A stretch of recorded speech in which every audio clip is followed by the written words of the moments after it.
मेरे प्यारे बच्चों, सुभागी देवी इंटरमीडिएट कॉलेज के ऑनलाइन क्लास में आज मैं कक्षा 11 के बच्चों का स्वागत करता हूं। कक्षा 11 के बच्चे हिंदी काव्य के अंतर्गत सूरदास द्वारा रचित आज पढ़ेंगे भ्रमर गीत। क्या है भ्रमर गीत? भ्रमर गीत के माध्यम से सूरदास जी क्या कहना चाह रहे हैं? सूरदास जी कह रहे हैं, गोपियों के माध्यम से ये कहने की कोशिश कर रहे हैं, कहने का प्रयास कर रहे हैं कि जब गोपियों से उद्धव जी योग साधना की बात करते हैं कि कहते हैं हे गोपी, आप लोग उस कृष्ण को भूल जाइए और हमारे परब्रह्म परमेश्वर की भक्ति करिए, अर्थात योग साधना करिए, तभी आपको ईश्वर की प्राप्ति होगी, तभी आपको मोक्ष मिलेगा। इस प्रकार गोपियाँ उद्धव के योग साधना का खंडन करती हैं, जो इस पद में आपको देखने के मिलेगा। तो आप लोग देखिए भ्रमर गीत के माध्यम से गोपी और उद्धव प्रसंग, इसको भारतेंदु जी गोपी और उद्धव प्रसंग से शीर्षक से लिखे हैं और सूरदास जी भ्रमर गीत के माध्यम से लिख रहे हैं। तो आप लोग देखें, जब उद्धव जी श्री कृष्ण द्वारा ब्रज भेजे जाते हैं और ब्रज में आकर उद्धव जी गोपियों से योग साधना की बात करते हैं, तो गोपियाँ क्या कहती हैं? हमारे हरिहारी की लकड़ी मन मन क्रम बचन नंद नंदन या दृढ़ करी पकड़ी, जागत सोवत स्वप्न दिवस निस कान कान करी, सुनत जोग लागत है ऐसो ज्यों करई कतरी, सूतो व्याधि हमको न आए देख सुनी न करी, या तो सुर किरही ल सौको जिनके मन चकरी। देखिए गोपियाँ कह रहे हैं उद्धव जी से कि हमारे हरिहारी की लकड़ी, हमारे हरि अर्थात हमारे प्रभु हमारे कृष्ण हारिल के लकड़ी के समान है। हारिल के लकड़ी का अर्थ हुआ, हारिल पक्षी आप लोग जानते होंगे, वह जहाँ भी रहती है अपने पैरों में एक लकड़ी जरूर दबाए रहती है, एक लकड़ी को जरूर पकड़े रहती है अपने दोनों पैरों से, चाहे जमीन पर है या शाखाओं पर है या आकाश में रहे कहीं। तो वही गोपियाँ उद्धव जी से कह रहे हैं, हमारे कृष्ण जी तो हारिल के लकड़ी के समान है, यानी वे हमेशा हमारे साथ रहते हैं, हम लोग उनको हमेशा हारिल के लकड़ी के भांति उनको पकड़ी रहती है। और क्या? मन कर्म बचन नंद नंदन या दृढ़ करी पकड़ी, मैं कृष्ण को हारिल के लकड़ी रूपी कृष्ण को मैं कैसे पकड़ कर रखी हूँ? या देखिए, मन क्रम वचन नंद नंदन, मन से वचन से कर्म से नंद नंदन, उर का अर्थ होता है हृदय, नंद नंदन अर्थात नंद के लला अर्थात कृष्ण, नंद के नंदन अर्थात नंद के दुलारे कृष्ण जी को मैंने उर अर्थात हृदय में मन क्रम और वचन से पकड़ रखा है, यह दृढ़ कर पकड़ी, उनको दृढ़ता पूर्वक पकड़ रखा है। ठीक है, मैंने कृष्ण को अपने हृदय में मन से क्रम से वचन से दृढ़ता पूर्वक पकड़ रखी है। आगे देखें, जागत सोवत स्वप्न दिवस निस कान कान करी, मैं जागते सोते स्वप्न में दिन में रात में कान कान करी, मैं काना काना कृष्ण कृष्ण पुकारती रहती हूँ, कृष्ण कृष्ण कहती रहती हूँ। सीधे सीधे है, जागते हुए सोते हुए स्वप्न में दिन में रात में हमेशा कृष्ण कृष्ण पुकारती रहती हूँ, कृष्ण कृष्ण कहती रहती हूँ। सुनत जोग लागत है ऐसो ज्यों करुई ककरी, हे उद्धव आपकी योग साधना, सुनत योग आपकी योग साधना सुनते ही लागत है, ऐसा लगता है, लागत है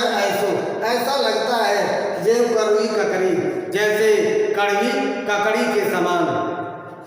आपका जोग सुनते ही मुझे ककड़ी के समान तीखा लगता है।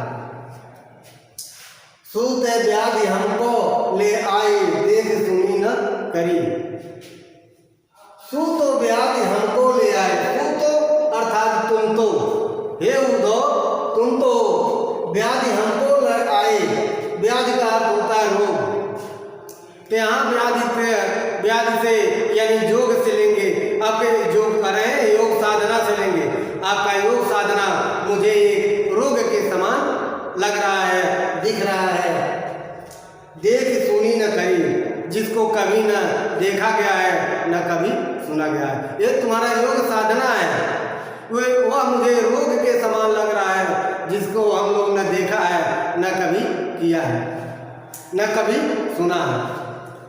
यह तो सुरति नहीं वैसों को जिनके मन चकरी।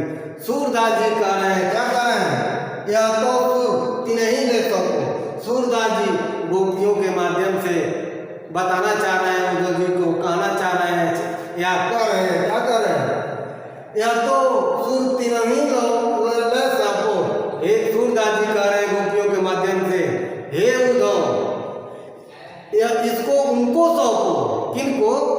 जिनके मन चकरी, जिनके मन जो है चंचल होते हैं, अर्थात चक्की के समान चलते रहते हैं। यह योग की साधना उनको सौंपो या उन्हें बताओ। हम लोगों को तुम्हारी योग साधना की बात बताना व्यर्थ है, क्योंकि हमारे प्रभु हारिल के लकड़ी के समान हम लोग उनको पकड़ी रहते हैं। हम लोग अपने कृष्ण को हारिल के लकड़ी के समान हमेशा पकड़े रहते हैं। अब इसके बाद अगला विधि करके उसको बताने जाएंगे।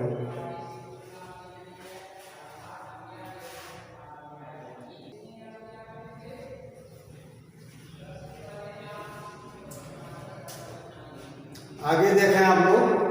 ऊधो जोग जोग हम नाही, अबला सार ज्ञान कह जाने, कैसे ध्यान धराही। ते मूडन नैन कहत हूँ, हर मूढ़त दिन माही। ऐसी कथा कपट की मधुकर हम तय सुनी न जाई। श्रवण चीर से जटा बधाव, यो ए दुख कौन समाही। चंदन तज अंग भस्म बतावत, बिरह अनर अधिदाई। जोगी भ्रमत जाई लगे भूले, सो तो हैं अपमाही। सूर श्याम तय नारी न पल छिन, ज्यों घटते परछाई। तो मेरे प्यारे बच्चों, आप लोग देखें इस व्याख्या को। ऊधो जोग जोग हम नाही। फिर गोपियाँ इस वक्त में भी उद्धव जी को उनके योग साधना का विरोध करती हुई बताती हैं। क्या कहती हैं? ऊधो जोग जोग हम नाही। यहाँ जोग जोग दो बार आया है, लेकिन इसका अर्थ अलग अलग है। एक योग का अर्थ है योग साधना, और दूसरे योग का अर्थ है योग या लायक। ठीक है, आगे देखें। उद्धव जोग जोग हम नाही। हे उद्धव कह रहे हैं, हे उद्धव हम योग साधना के योग्य नहीं। कह रहे हैं गोपियाँ, हे उद्धव हम योग साधना के योग्य नहीं है, हम योग साधना के योग्य नहीं है। कैसे?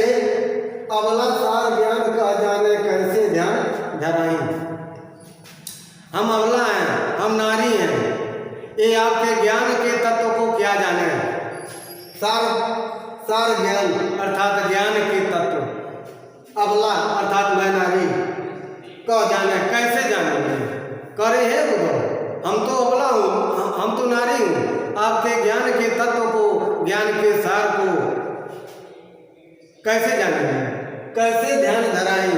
जब उसके ज्ञान के तत्व को नहीं जान पा रही हूँ और न जान पाऊंगी, तो कैसे उसका ध्यान करूंगी। ते मूदन नैन कहत हो, हर मूदत जिन माही। हे उद्धव तुम मुझसे, ते का अर्थ होता है उद्धव से लिया गया है। ते मूदन नैन कहत हो, तुम मुझे नेत्र बंद करने के लिए कहते हो। हे उद्धव तुम मुझे मूदन बंद नैन नेत्र, तुम मुझे नेत्रों को बंद करने के लिए कहते हो। हर मूर्त जिनमाही, जिन नेत्रों में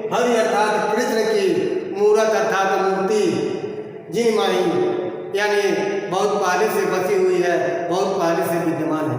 फिर एक बार देखो, हे उद्धव, तुम नेत्रों को बंद करने की बात कहते हो, जिन नेत्रों में प्यारे कृष्ण की मूर्ति पहले से बसी हुई है, पहले से विद्यमान है, ऐसी कथा का कपट की मधुकर हम तो सुनी न जाएं। फिर गोपियाँ कह रही है मधुकर अर्थात भंवरे भी कहा जाता है, मधुकर को उद्धव जी को भी कहा जाता है, उद्धव जी को भी मधुकर कहा जाता है, भंवरे को भी मधुकर कहा जाता है। फिर कह रहे हैं हे उद्धव, ऐसी कथा कपट, ऐसी कपट कथा हम तो सुनी न जाएगी, मुझसे सुनी नहीं जा रही है, सुनी नहीं जाएगी, हम लोगों से सुनी नहीं जाएगी। ये अपनी कपट कथा को कहीं और सुनाना, क्योंकि ये जो योग साधना की कपट कथा ये उद्धव तुम मुझे सुना रहे हो, हम लोगों को सुना रहे हो, ये सब कथा हम लोगों की सुनी नहीं जाएगी, हम लोग इसे सुन नहीं सकते हैं, हम लोग उसको ध्यान में नहीं ले सकते हैं। श्रवण चीर सिर जटा बधाऊं यो दुख कौन समाई। तुम ये कहते हो, श्रवण का अर्थ होता कान, चीर का अर्थ होता वेदना या चीरना, जटा बधाऊं, जटा अर्थात चोटी बढ़ाने की, बधाऊं बढ़ाने की बात करते हैं। कह रहे हैं उद्धव, तुम कानों को भेदने की बात करते हो, जटाओं को बढ़ाने की बात करते हो, ये दुख कौन समाई, ऐसा दुख कौन सा सकता है, समाही अर्थात कौन सा सकता है। हे उद्धव, तुम कानों को भेदने या छेदने या चीरने की बात करते हो, जटाओं को बढ़ाने के लिए कहते हो, इस दुख को हम कैसे सहन कर सकते हैं। चंदन तज अंग भस्म बतावत वीरा रंगल दाई। चंदन तज अंग भस्म लगावत, हम लोगों को चंदन को छोड़ने की बात करते हो, चंदन को छोड़ने की बात करते हो, और पूरे अंग में भस्म अर्थात राख लगाने की बात करते हो। हम स्त्रियां अपने शरीर में चंदन का लेप लगाती हूँ, क्योंकि शरीर शीतल है, और तुम उस अग्नि द्वारा जलित भस्म की लगाने की बात कर रहे हो, जो हमें लगाने से गर्मी पैदा करेगी। वीरा अनल अतिदाई, इस वीरा रूपी अनल अग्नि को अतिदाई और दहका रहे हो, और बढ़ा रहे हो, और जला रहे हो। फिर एक बार देखो, चंदन तज अंग भस्म बतावत वीरा अनल अतिदाई। हे उद्धव, तुम हम लोगों को चंदन को छोड़कर भस्म लगाने, अंगों पर भस्म लगाने की बात कहते हो। ये हमारी वीरा रूपी अग्नि को और दहकाने की बात करते हो, और प्रज्वलित होने की बात करते हो। जोगी भ्रमत जाहि लगी भूले, सो तो है अपमाही। कह रहे हैं जोगी भ्रमत जाहि लगी भूले, तुम इस योग साधना को कहीं और बताने के लिए निकले थे, लेकिन तुम भ्रमवश भूलवश हमारे पास चले आए। तय है आप माही, इसलिए ये तुम्हारी योग साधना हम लोगों से नहीं हो पाएगी, अब इसको लेकर के कहीं और जाइए। योगी भ्रमत जाए लग भूले, सो तो है अपमाई। जो हे उद्धव, ये योग साधना तुम भ्रमवश हम को लेकर तुम भ्रमवश हमारे पास चले आए हो, इसको लेकर कहीं और जाइए, इसको हम लोग सहन नहीं कर पाएंगे। सूर्य श्याम तय न्यारी न पलछिन, ज्यों घट परछाई। सूरदास जी कह रहे हैं श्याम तय न्यारी न पलछिन, सूरदास जी कह रहे हैं गोपियों के माध्यम से, गोपियाँ कह रहे हैं कि हम नारियों से इस श्याम अर्थात कृष्ण को मत छीनो, यानी पल पल मत छीनो। ज्यों घटते परछाई, जिस तरह सूर्य से उसकी परछाई को नहीं छीना जा सकता है, उसी तरह मुझ गोपियों से मेरे श्याम को अलग नहीं किया जा सकता। फिर एक बार देख लो, सूर श्याम तय न्याय न पलछिन जब घटते परछाई। सूरदास जी कह रहे हैं, सूरदास जी गोपियों के माध्यम से कह रहे हैं, गोपियाँ कह रहे हैं, हे उद्धव, जिस तरह सूर्य से उसकी परछाई को अलग नहीं किया जा सकता, उसी प्रकार मुझ नारियों से, मुझ गोपियों से श्याम को अलग नहीं किया जा सकता। तो मेरे प्यारे बच्चों, इन दोनों पदों की व्याख्या आप लोगों ने इस ऑनलाइन वीडियो के माध्यम से जान लिया है। अब इसको घर पर पढ़ लीजिएगा। हम जहाँ तक यही आशा करते हैं ये पद की व्याख्या आप लोग समझ गए होंगे। आगे के वीडियो हम अगले दिन बनाएंगे। तब तक के लिए धन्यवाद।